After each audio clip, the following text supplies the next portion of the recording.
Welcome to Open Studio on Brattleboro Community Television. I'm your host, Chris Lenois, and today we're visiting with Jenna Whitson, the Community and Policy Manager for the Vermont Council on Rural Development, Art Miller, he's the chair of the Vernon Community Visit Program, and Tim Arsenault, the Vernon Town Clerk. Welcome all. Thanks for coming. Thank you. Thank you. Thanks for having us. Now, there's an important event taking place on Wednesday, May 18th in the town of Vernon. I actually think it's a pretty important event for all of Windham County and even the surrounding towns in Massachusetts and New Hampshire. It's the kickoff day for the VCRD Community Visit Program. And Jenna, looking at the vtrural.org website, this is something your organization has already done in a lot of communities in Vermont, going all the way back to the 1990s, including some here in Windham County. Yeah, we've worked with about close to 50 towns around the state over the last 20 years on the community visit process. And I think the most recent one in Windham County was Guilford. We worked with a few years back. So talk a little bit about when you go into a community doing this program, what the goals are. Sure. So I'll start by saying that the Vermont Council on Rural Development is a neutral, independent nonprofit organization. So we're charged by the federal farm bill to be a convener of public process. And we do that at both the community level and at the statewide level. And I spend most of my time working at the community level. And we work with towns all around the state. And essentially, the goal of the community visit process is for a town to come together, for everybody in town to unite and engage in a conversation about the future of the town.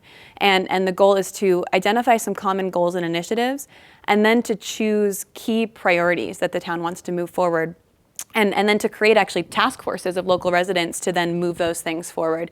And one important part of the process for us is to also connect community members. So those folks that have signed up and said, yes, we want to take this on, we connect them with important state, federal, philanthropic, nonprofit, business resources to help them get that work done. So it's a community-driven process all about what the community thinks is important for the future of the town. Right. Now, a lot of us in Windham County are aware that Vernon right now having a big time of transition with the closing of Entergy Vermont Yankee. Art, you're the chair of this committee, so talk a little bit about how this came about. Did you all approach VCRD? I was not involved with that process in connecting with them. They've asked me recently to chair this thing, which I've agreed to. And I think, as you mentioned, Chris, it's a great opportunity for us, a timely opportunity for us in town, because with the closing of Vermont Yankee, there's been a lot of discussion as to the direction for the town, what's next for us as a town. And I just am excited to have Jenna and her team coming to help facilitate us towards some of the goals that we want to hammer out together. Yeah. Go ahead. Yeah, I can kind of add it, and I should add that Art said yes to being our chair a couple days ago. So he's brand new to the process, which we're really excited about. But this whole thing started actually about, a little over a year ago, I think it was. Whenever we work with the community, it's always invited by the town. We only work with towns that invite us to come. And we were invited by a group of folks to come down and just share the process with the community. We had probably about 40 or 50, I'd say, people come out to hear about the process, and then after that we got a letter from the select board inviting the process in the community. So we'd been waiting over the course of a year for, we had applied to the Windham County Economic Development Program for funding, and heard back from them a few months ago, so a couple months ago, so kicked off the process. So it's been a year in the works leading up to this. I just learned the acronym for that program is WikiDip, which is a great little shorthand for that, indeed. Tim, you were nodding while Jenna was giving that answer, and given the multitude of roles you play in the town of Vernon, this is something you've probably seen from those early stages to where we're getting to now. I have, and frankly, Chris, I've been a little distressed that the Windham County Economic Development Program hasn't done a thing for the host community of Vermont Yankee. This is the first thing that will at least affect the town. So I'm personally hoping that we can get ourselves on the right track as a community, stop what I see as the elements of being fractured because of concern over taxes, because of concern over future direction, and wanting to keep the things that a lot of people hold dear in town. Where do we go from here? And this is a great first step. Yeah, well, there's no doubt that looking from outside of Vernon, a lot of people, including myself, who is a former resident of Vernon, a native of Vernon, we've been wondering, when is this program going to get around to Vernon? And I'm talking about the WikiDip program yeah. here. And so this seems like a good step in that direction. Was it hard to galvanize support around this particular idea, or was it pretty simple? Well, I think people were happy that the Vermont Council on Rural Development showed interest in us, and we're even happier that Governor Shumlin cut the check. Yeah. Thank you, Governor Shumlin. And let's talk a little about what's going to happen during the kickoff day, because there's a whole bunch of things happening starting at 2:30 in the afternoon. I saw all these materials on the vtrural.org website, but you have some people coming from different parts of the state government and other officials coming down with you? Yeah, and maybe before getting to the details of this day, I'll just say that this is the first step in a 3-month-long process. So quickly, just the process is we'll kick off with this big community visit day, which is kind of it's like the wide end of the funnel to start collecting action ideas, and we'll get into the different forum topics in a second. But the second step in the process will be a month from now. And that's what we call the community meeting day. That's the day when the town we're going to get all these pages of notes from the first step. We're going to distill them into maybe 15 to 20 key ideas. And we're going to come back to Vernon in June and put all those ideas up on the wall. And the town will have an opportunity to vote on the top priorities. And then the final step in the process will be signing on to task forces and creating action plans to get those things done. But this event on May 18th, it's basically a day-long community celebration and work day. So it kicks off with a forum at 2:30. There's 2 forums that will take place, one on community events, so talking about arts and culture and activities in town, and one thinking about village center and gathering place for the community. Another forum will follow at the school, so we'll be at the town office, then moving to the school for a forum on recreation and a forum on economic development. Then we take a break from work and have a really fun community dinner. So spaghetti. Yeah, a big free spaghetti dinner. I believe it's Tim Walsh at the school. Yes, he's the food service director at the elementary school, and if you haven't eaten Tim's food, you're in for a big surprise, a pleasant surprise, in fact. Nice, Yeah, nice. yeah. It's very generous of him to take this on. And then after the community dinner, there'll be 2 more forums. One on youth, which at the steering committee discussion where the group chose these topics, youth was a really important part of the conversation. And then also a forum talking about Vernon's new identity into the future. So it's a lot of work, but it's a really fun day. And like you said, we do have a team of folks coming with us. When we end up with these topic areas, we look at the list and we think, who are the top state, federal, business, philanthropic leaders in the state when it comes to all of these topics, and we invite them to join us for the day. And what's really important is we tell them, it's not a day about making speeches or telling the town what they should or shouldn't do. It's about listening to the community and then reflecting on what they hear. So we're just still building our list, but some examples of who we have coming. Secretary Moulton from the Agency of Commerce and Community Development will be with us for the day. Max Muise from USDA Rural Development. Alex Eldritch, who's the Executive Director of the Vermont Arts Council, will be with us. We have representatives from both Senator Sanders' office and Congressman Welch's office, and likely Senator Leahy's office. We're talking with the state director now. A leader in the Vermont Land Trust, the head of Brattleboro Development Credit Corporation, and other. Wyndham Regional Commission will be with us. So just a really strong team of folks that have a broad statewide perspective on some of these issues we'll be discussing. Now, people have choices at different times. There's things happening concurrently here. How would you recommend, actually I should probably ask Art and Tim this question, how would you recommend the residents of Vernon make their choices in terms of how they would participate in these different forums? Well, obviously they're going to have a choice, and I think whatever area they feel more passionate about, I think, the choice is up to them which forum to attend. Moving forward, we want to see people not only participate in this May 18, but to participate long-term in this process to help make the changes that we think are important in the town, that they think are important in the town of Vernon. That would be very important, because not only are we trying to identify what may be challenges, but we need to identify solutions. Where are we going to go from here, and how do we really find a way to move forward as a community? I threw this question out. I was at a training session for new municipal officials at Lake Fairley a few weeks ago, and they were all talking about community development, and I said, we have some challenges in Vernon. How would you develop the community we have left? And that really is what is facing us right now.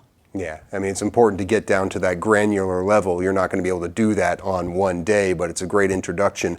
I wonder, Jenna, if these topics that you've selected and the way you've laid it out is somewhat of a template when you go from community to community. I mean, they're pretty broad when you talk economic development, outdoor recreation, I think is pretty consistent for every town, probably the arts too. Do you have sort of, obviously you customize it from town to town, but do you have sort of a rubric that you begin with? The only rubric that we begin with is that we leave it up to the community. So actually these are chosen by the kind of very first pre-step in this community visit process is bringing together a group. We call it the steering committee, and both Tim and Art were with us for the steering committee meeting. It's a one-time meeting.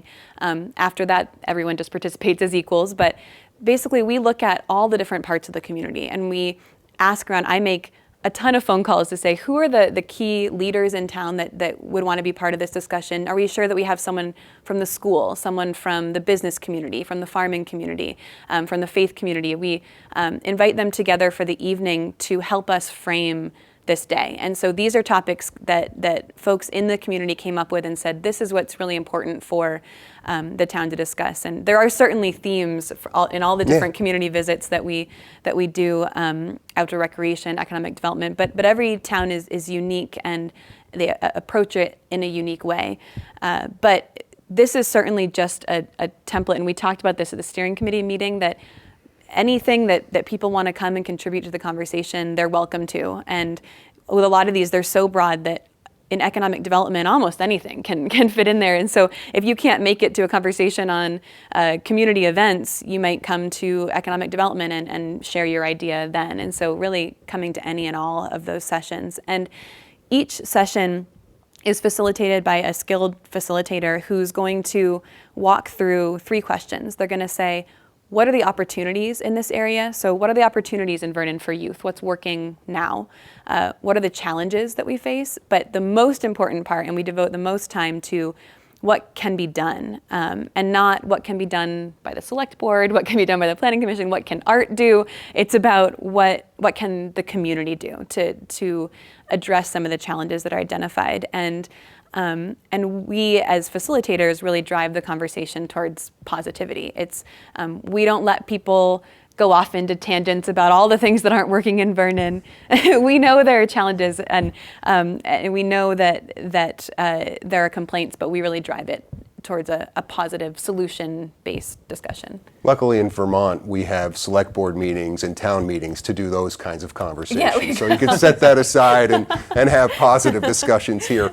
I think it is a nice grouping of things, and I do see a lot of overlaps there. I'm wondering, prioritization, if those conversations, when you were looking at this, since Jenna said you all had a lot of input in how this is put together, was there discussion about how to prioritize the things when you talk about how to approach what Vernon is needing?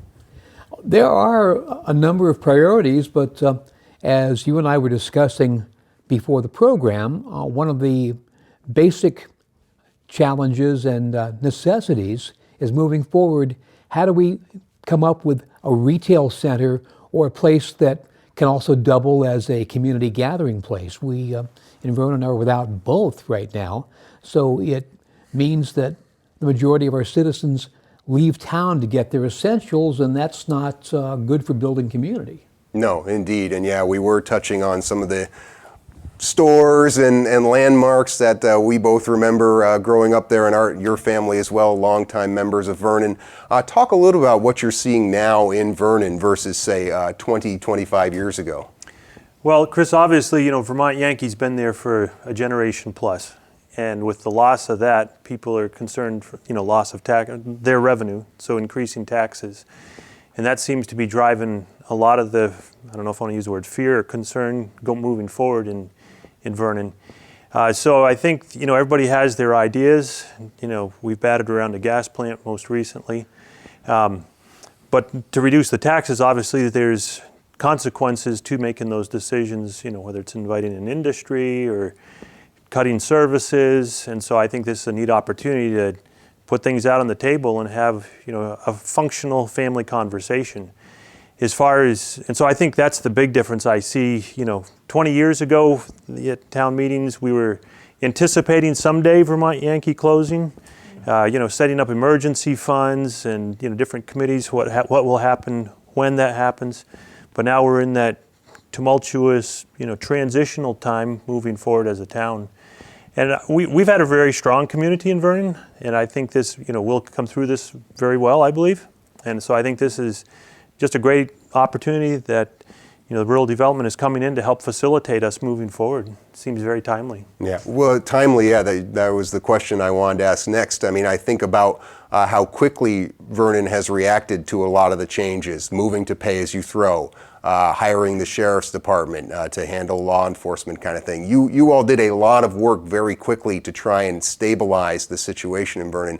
This probably couldn't have happened 12 months ago in as positive a way as it could now. Well, I think that to our select board at the time, it should be given a lot of credit. They went to other communities of similar size. What do you have? What are your needs?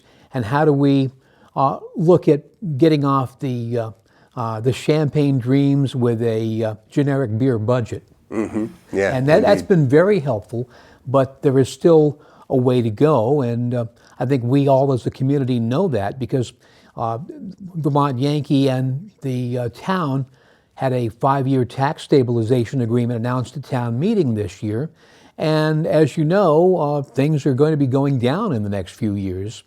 With the continued challenge of the state of Vermont thinking about buying the hydro dam, there adds another element which really makes it incumbent upon all of us to figure out what we want, how we're going to pay for it, and how do we move forward. Right. Now, Jenna, earlier you talked about this is the kickoff meeting on May 18th, and then there's a series of meetings that hopefully you'll have consistent participation from the same people in those different areas. Talk a little bit about the reporting aspect of this afterwards. So the way that this will work is basically coming out of the community visit day. So we have all these forums. We end up with like 20 to 30 pages of dense notes coming out of this with all those opportunities, all those challenges, all the action ideas. We'll take it back to VCRD, and Paul Costello, our executive director, and myself, we spend a lot of time looking through all those notes and looking at where do things add up. In economic development, you might have some similar ideas that you see in the youth conversation, or some threads of ideas in recreation that you see in the community events. And we add those up into a list of maybe 15 to 20 key ideas. We bring those back a month later, put them all up on the wall, and go through a process to vote on the priorities. Probably in the end, maybe 3 or 4 key priorities. At that meeting, we ask people to sign on to task forces to move these forward. And one thing I was thinking about as you were both talking just now is there are a lot of challenges that Vernon faces right now, but there are challenges in every community. And one thing, as I've been making phone calls around in Vernon and talking about the process and asking around about the steering committee, one thing that I'm seeing is there's so much leadership potential in Vernon, and so many people who are really dedicated to this community and to next steps. And I think people are really getting on that same page in terms of thinking what's next for the town. And so I think we're going to have a lot of people sign on to task forces.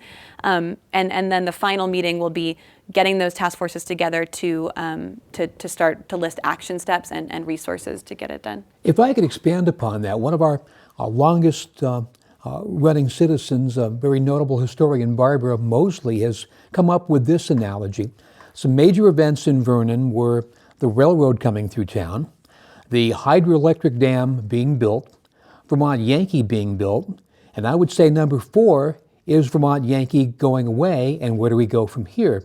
So this is what's facing us, and I think all of us have realized this is a major opportunity to shape our community for generations to come. Yeah, absolutely. And certainly it seems like you've seen the success of this program in other communities. I wonder if you could give us maybe an anecdote of another community that you've done this process with and some of the results from that. Yeah, I could talk about a couple of different communities. I think, well, I guess I'll start by saying every community is different, and in some towns, priorities end up being much more infrastructure and economic development focused, whereas in other towns it's all about community gathering and just bringing together the community. For example, in the town of Johnson, we worked with them a while back, and they were faced with deteriorating bridges. Their downtown streets and sidewalks were a wreck, and one of their priorities coming out of it was basically revamping their downtown. And interestingly, that day, because this topic was on their agenda for the day, we had the Secretary of Transportation with us for the day, having to sit there, looking out the window at this deteriorating bridge for the whole day. And so after that visit, Johnson has essentially redone their downtown and improved. They got grant funding, and they applied to the state. And having been a part of that community visit, that grant application can really rise to the top to show this is something the community is behind and has vetted and decided on. And so they've done incredible work on infrastructure. At the same time, Johnson also said, within our community, it's like we have all these communities within the community. We have the college, we have the arts community, we have the downtown committee, we have all these different groups, and they wanted to bring everyone together. So they started a weekly summer live concert series that they have bands playing, and each concert is hosted by a different group in town, and it really brings people together just to celebrate and be together. So you see a variation in the types of opportunities that are chosen. Some are, you need to write grants and work with the select board, and some are just things that residents do on their own and take them on. We've been working in the Northeast Kingdom quite a bit recently, and St. Johnsbury is a town that's really just taken off. They decided that they want to, one of their 5 priorities actually was to develop access to their riverfront. They're a town that was developed kind of with their back to the river, and they want to turn around and have the river be a part of the town. And they have been working with the NVDA, which is the Regional Development Corporation and Planning Corporation, and the NVHCB to do some planning grants and to look at getting access to the riverfront. So, and we're going back in a couple weeks for our year-long visit to hear updates on that work.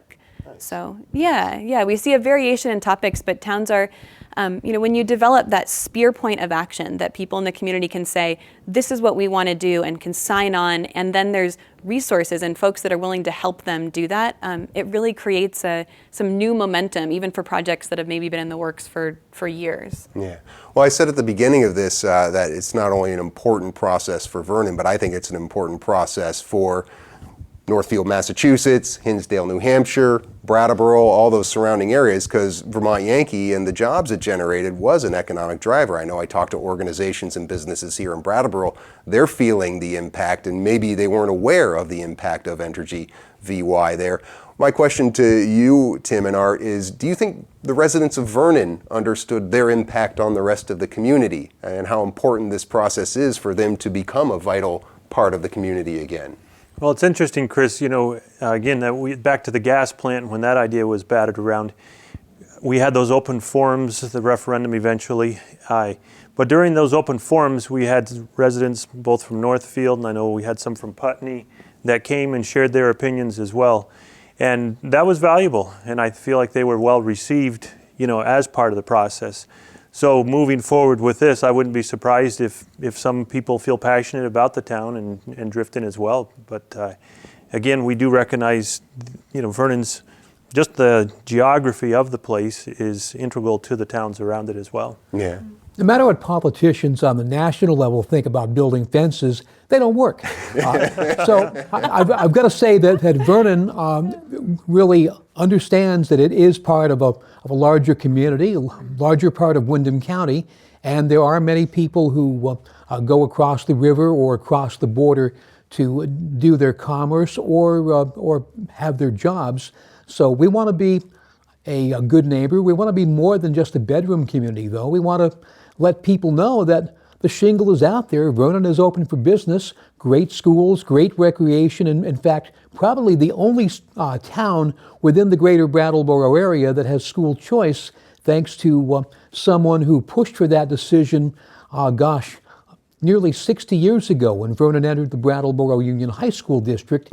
Now, as you know, in some of the headlines, we're fighting to keep that despite all of the Act 46 consolidation. Yes, indeed. Well, you sort of anticipated how I wanted to close this, which was to ask you and Art to look into your crystal ball 10 years down the road here after we've gone through this process and made some decisions, some easy decisions, some difficult decisions, but taking what you're going to learn over this process with the community visit program. And what do you see Vernon looking like 10 years from now? What would that be, 2026? Yeah. I don't Sorry. know. I don't know. I think my crystal ball is a little fuzzy, just because. You can go 5 years then. Well, I look at it, say, from us as a dairy farm. We're right on 142, and there's 3 dairy farms left in the town of Vernon, and they control a good chunk of the real estate along 142, the major swath there. And so I think those are some of the questions that have to be balanced, because you have individual landowners that own property, and if that property gets developed, say, for industry, then are we willing to sacrifice the dairy farms for that? And we could be a lot longer discussion here, Chris, because obviously our farm was the one that was cited for the gas plant. And currently it's suspended. The state obviously is pushing for solar, and we get contacted all the time for solar development on all the ag lands in Vernon, which so far we've all resisted, but the pressure is there. So I know the tension between, say, certainly for the economic development, the trade-offs that are involved with that. And so I'm very curious to hear, the town's desire, because this is an opportunity for us, not just with the economic development, but all these areas to create our future. And I think that's a great opportunity. Yeah. And Tim, you're kind of at the nexus of it as town clerk. Yeah, that is really why I ran for the office to begin with. The town clerk is the first municipal official you see in a small town our size. Mm-hmm. And my gut is that we are going to see slow, gradual growth, and people are going to realize this is a great place to be and find a way to build their businesses on a small, sustainable scale. But yet we can't forget the fact that we were originally a farming community. And it's funny, one of our town newsletters mentioned that Anna Marsh, the daughter of Vermont's first Lieutenant Governor Jonathan Hunt, who was the woman who established the Brattleboro retreat with a portion of her estate. Another portion of her estate was to spread the gospel among residents of Vernon, because she actually had a house in Hinsdale and looked across the river and saw those heathens in Vernon working their lands on the Sabbath. So I think we really need to keep, as part of who we are as a community, our agricultural heritage, the fact that we are a small town with rural values, but yet we look to our neighbors and realize that we're not alone. Yes, indeed. And it all gets going on Wednesday, May the 18th, with the kickoff for the Vernon Community Visit. All kinds of things going on that day, including the free community spaghetti dinner. And so want to thank everybody for joining me on the program today. Jenna Whitson from Vermont Council on Rural Development, Art Miller, who chairs the Vermont Community Visit Program, and Town Clerk Tim Arsenault. Thanks so much for coming on, everybody. Appreciate it. Thank you, Chris. Appreciate the invitation. And that concludes this edition of Open Studio on Brattleboro Community Television. Thank you for tuning in and watching. Want to encourage you to visit the BrattleboroTV.org website to check times for when this program will air.